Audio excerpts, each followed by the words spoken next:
Macam-macam fintech di Indonesia. Itu yang pertama, pembayaran digital atau e-wallet. Contohnya tuh kalau di Gojek tuh kayak GoPay, OVO, Dana, terus Link Aja. Nah, pembayaran digital ini menjadi kategori fintech dengan jumlah pengguna terbanyak di Indonesia. Nah, e-wallet yang seperti ini tuh memudahkan transaksi tanpa uang tunai. Masyarakat bisa melakukan berbagai transaksi seperti belanja online, bayar tagihan, dan transfer uang antar pengguna. Untuk kelebihannya mudah digunakan dan praktis, bisa digunakan untuk berbagai layanan dan transaksi sehari-hari, mengurangi ketergantungan pada uang tunai. Dan kekurangannya, biaya transaksi atau potongan biaya administrasi pada beberapa platform, ketergantungan pada koneksi internet yang stabil. Nah, yang kedua tuh lending P2P. Contohnya kayak kredit pintar, modalku, Investri. Nah, layanan P2P ini tuh kayak semakin populer di Indonesia, memungkinkan individu atau usaha kecil mengakses pinjaman tanpa harus melakukan bank tradisional. Platform seperti ini tuh kayak menghubungkan pemberi pinjaman dengan peminjam. Nah, kelebihannya memberikan akses pembiayaan bagi yang sulit mendapatkan kredit dari bank. Proses pinjaman lebih cepat dan lebih mudah.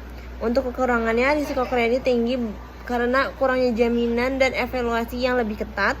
Terus terbatasnya regulasi yang mengatur sektor ini yang bisa membuatnya rawan bagi pengguna. Yang ketiga tuh investasi digital itu tuh kayak Bareksa, Ajaib, terus kayak Bibit.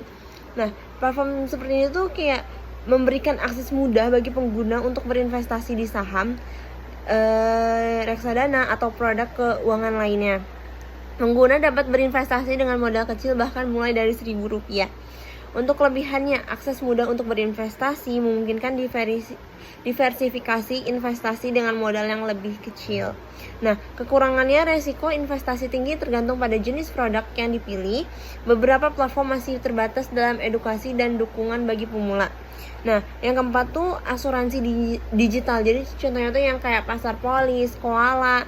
Nah, asuransi ini tuh mulai berkembang pesat dengan hadirnya platform Pasar Polis, Koala.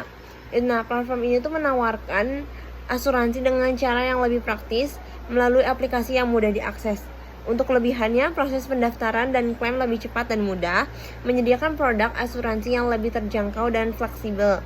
Untuk kekurangannya, kurangnya interaksi langsung dengan agen asuransi yang bisa mempersulit klaim. Masih kurangnya pemahaman masyarakat Indonesia terhadap pentingnya asuransi. Yang kelima itu marketplace dan e-commerce fintech. Contohnya tuh kayak Tokopedia, Bukalapak, Shopee. Nah, meskipun bukan fintech dalam pengertian tradisional, marketplace ini tuh mengintegrasikan fintech untuk dukungan pembayaran digital dan transaksi finansial lainnya. Kelebihannya menyediakan kemudahan berbelanja dalam transaksi yang cepat, platform dengan banyak pilihan dan produk dan jasa.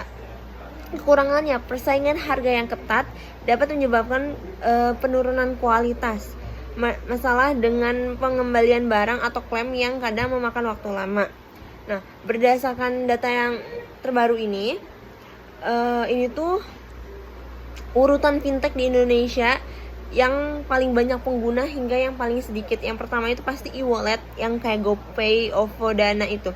Karena dengan lebih dari 100 juta pengguna aktif, pembayaran digital menjadi sektor yang paling banyak digunakan di Indonesia. Yang kedua tuh marketplace atau e-commerce yang kayak Tokopedia, Bukalapak, Shopee. Itu mengingat popularitas berbelanja online. Platform ini tuh memiliki jutaan pengguna setiap bulannya. Nah, yang kedua tuh P2P lending yang kayak kredit pintar, modalku, Investri. Nah, itu tuh diikuti platform pinjaman digital yang mulai berkembang dengan jumlah pengguna yang terus-menerus meningkat. Yang keempat tuh investasi digital kayak Bareksa, Ajaib, Bibit. Nah, itu tuh platform investasi dengan mengalami kenaikan pesat dengan ratusan ribu pengguna yang aktif, terutama di kalangan milenial. Yang kelima itu asuransi digital, Pasar Polis, Koala, nah kayak gitu. Asuransi digital ini meskipun berkembang masih memiliki jumlah yang cukup sedikit ketimbang dengan kategori fintech lainnya.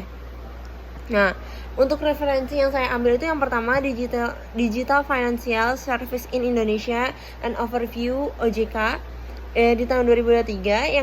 Yang kedua itu Trends in Fintech Adoption in Southeast Asia, itu McKinsey di tahun 2024. Yang ketiga itu Fintech Indonesia Paving the Way for Digital Financial Inclusion Bank Indonesia di tahun 2023. Nah, sekian, terima kasih.